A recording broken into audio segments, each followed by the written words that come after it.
Ang bagay talaga dito yung birthday celebration, graduation, at saka reception ng kasal. Di ba? Oo. Oh!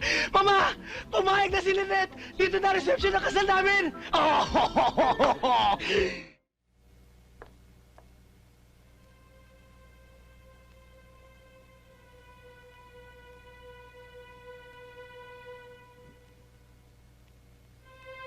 Tay?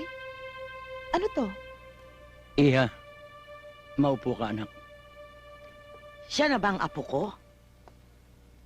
Kamukhang kamukha siya ni Stella. Iha, ako ang lola mo. Anak ko ang tunay mong ina. Isa kang tunay na Saragosa. Saragosa pa ka dyan. Hindi mo ba alam na yan lang kaisa-isang tunay ko na anak? Marimar, huminahon ka. Aling Felicidad, paano nyo masisiguro na kayo hindi peke? Peke! Ang ibig kong sabihin na hindi kayo fake. Huwag kang mag-alala.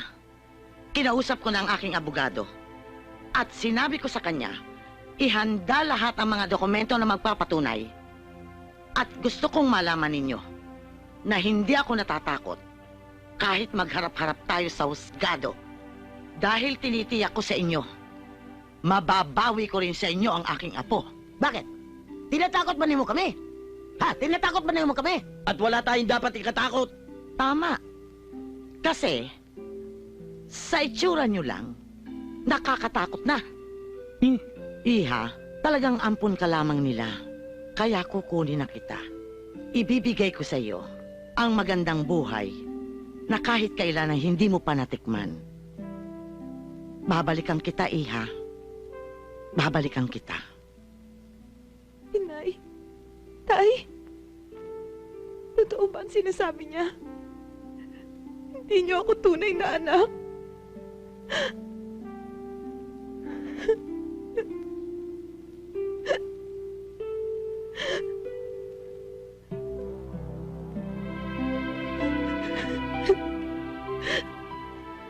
Parati mo sinasabing hindi mo na kaya. Inaalok kita ng chance para matapos ang problema mo, pero nagdadalawang isip ka. Hindi ako nagdadalawang isip sa'yo. So let's get married. Sorry, Isagani. Pero hindi pa ako handa. Buong buhay ko, sina Marimar at Pulgoso ang nakilala kong mga magulang. Ngayon, gusto kong malaman ang tunay kong pagkatao. Sa bagay, may katwiran ka. Karapatan mo makilala ang tunay mong magulang. Importante sa akin to. Baka ito na ang kulang sa buhay ko na hinahanap ko.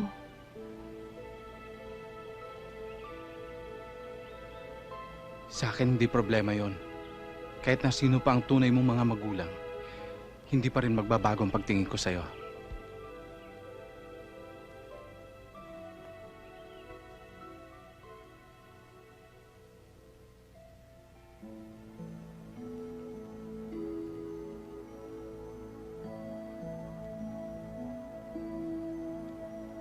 Handang-handa ka na pala.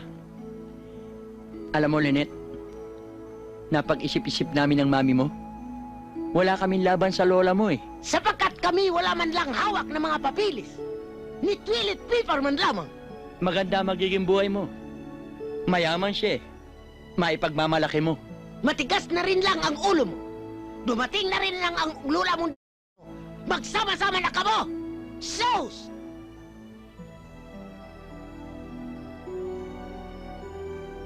Ngayon, hindi ka na mamamatay sa kahihiyan. Ayaw mo ba niyan? Bagay na kayo ngayon ng nobyo mong mayaman. Nay, Tay, hindi ko po kayo basta-basta maiiwan.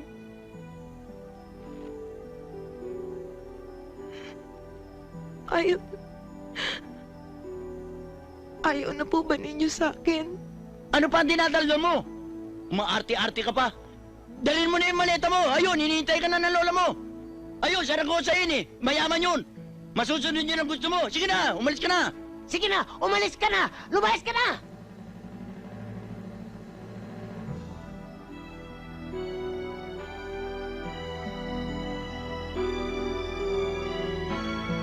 Sige na! Lumayas ka na!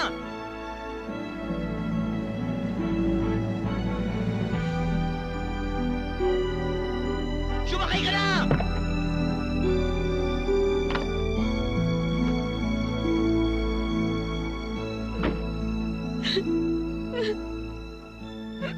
Iha, don't worry. Hindi naman kita pababayaan eh. Huwag ka na bumalik!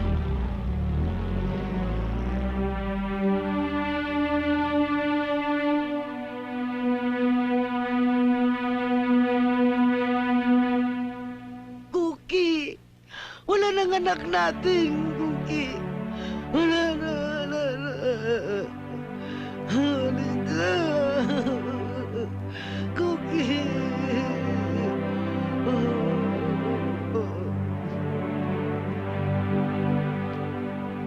Lynette? Lynette! Halika, Iha. Dalian mo. Ano po yun, Lola? Ang dami kong pinamili para sa'yo. Halika, tignan mo. Ilapag mo na lang yan dyan. Opo, ma'am. Ang ganda-ganda po talaga, Lola. Maraming salamat. Ang bait po talaga nyo. Huwag kang magpasalamat sa akin. Kasi alam mo naman, ang laki-laki ng pagkukulang ko sa'yo. O sige, magsukat ka pa. Bagay na bagay sa akin to, Lola. Pati ang kulay, ang ganda. Nagustuhan mo? Sa'yo lahat yan. O sige na, kumain ka na. Amo, masarap yan. Sige na, at inihanda ko yan talaga para sa'yo. Mukhang masarap nga talaga, Lola. Aba talagang masarap yan. Sige, tikman mo.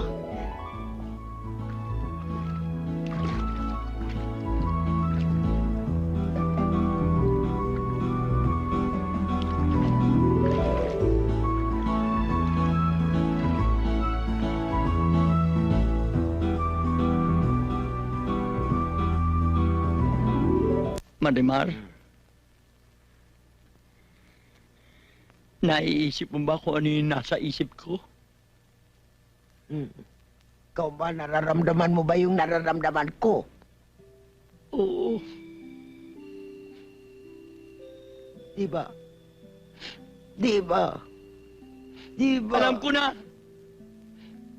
Iba? Yan ang paboritong pagkain ng... Ay, naman lang natin! Tama na! Sinayasa na tayo! Tama na! Ano ka ba? Easy ka lang! Easy ka lang! Baka mamaya makasakit ka pa! Paano naman ako? Pambihira naman itong nangyari sa buhay natin, oh!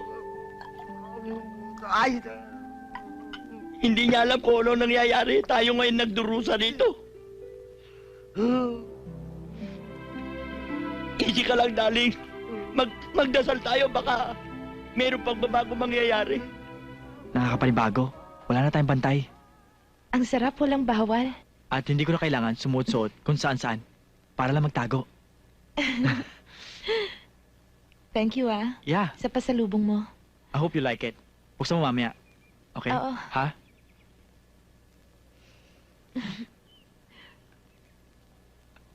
I bought that a while ago. I was like thinking of you. Hope you like it, really. naku, ang anak ko.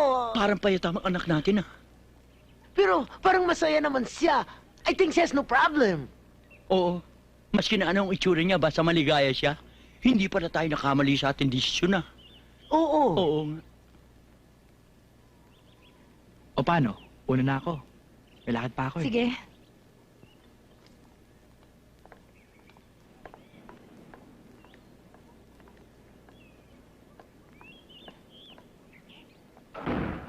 Ingat ka, Bye-bye. ha?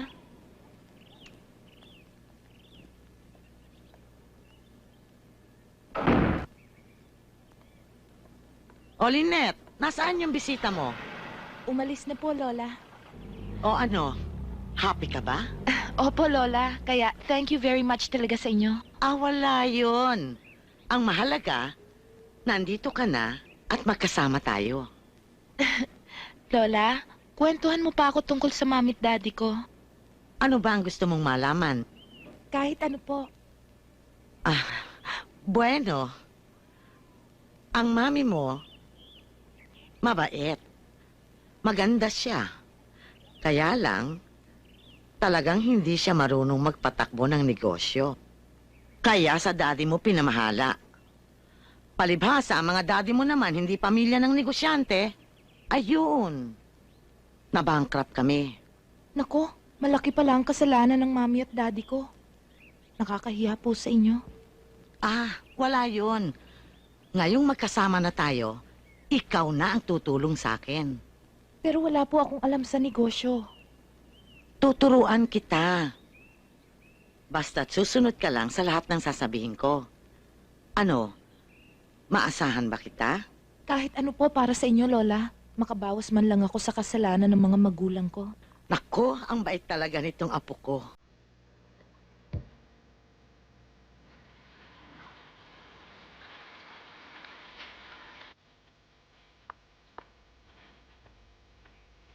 Magiging maganda ang merging natin mga companies. Tayo ang magiging pinakamalaking shipping line. Well, So, kailangan nating mag-celebrate. yes.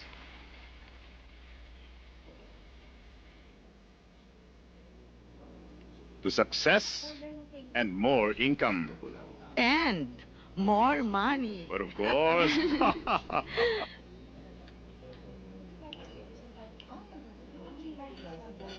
With Lynette. O iho. Magmula ngayon, kayong dalawa na ang mamamahala ng Saragosa Ramos Shipping Lines. Okay? Let's drink to that. yes. Cheers, cheers. Cheers! Ang ganda dito, no? Type mo? Oo, ang ganda. Alam mo, ang bagay talaga dito yung birthday celebration, graduation, at saka reception ng kasal. Diba? Oo. Oh! Mama! Pumayag na si Lynette! Dito na reception ng kasal namin! Oh! Di magpa-reserve na tayo. Kasal? Oh. Anong kasal? Ma? Mrs. Zaragoza, hindi pa ba alam ng apo ninyo? Walang problema. Tuloy kung ano man ang napagkasunduan natin. Akong bahala sa lahat. Good evening, ho. Good evening. Sige, iwan nyo na kami. At asikasuhin ninyo ang dapat ninyong asikasuhin. Sige na. Maupo ka. Salamat po. Si Lynette po, ma'am. May usapan po kami magkikita ngayon. Masama ang pakiramdam niya eh.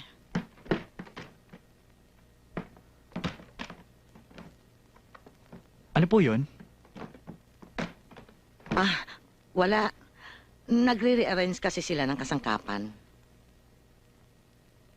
Hindi ho ba masyadong late para mag-rearrange ng kasangkapan? Bakit ba mapilit ka? Ano ba ang kailangan mo kay Lynette? Gusto ko lang po sana makausap si Lynette maski sandali lang. Sinabi ko naman sa'yo. Sa ibang araw na dahil masama ang pakiramdam niya. Sige po, mauna na po ako. Siya nga pala. Pakibigay lang po kay Lynette. Salamat po.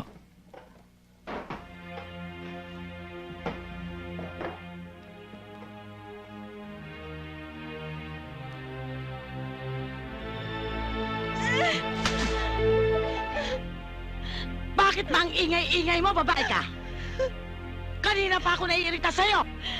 Bakit niyo ba ako kinukulong dito? Ibalik niyo na ako sa nanay at tatay ko! Tumahimik ka. Ano bang mahihita mo sa mga balugang yon? Kinuha kita. Kasi malaki mapapakinabang ko sa'yo. Pauwiin niyo na ako! Makinig kang mabuti. Kailangan, bukas na bukas din, pakasal ka sa anak ni Mr. and Mrs. Ramos. Ayokong magpakasal doon. Wala akong gusto sa kanya. Ganon, ha? Baka naman gusto mong ang tinatawag mong nanay at tatay ay madami dito. Ikaw rin. Baka gusto mong burahin ko sila sa mundo.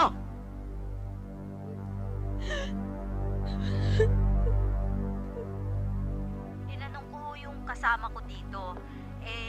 Nung makalawa pa raw ho nag-out of town kasama ang lola niya. Yun ho. Ah, ganun ba? Sige ho, marami hong salamat.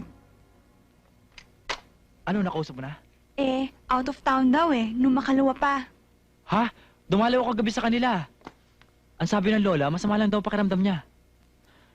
Teka, hindi na maganda to Baka kung ano nangyari kay Lynette. Di kuya, kailangan puntahan natin siya. Teka.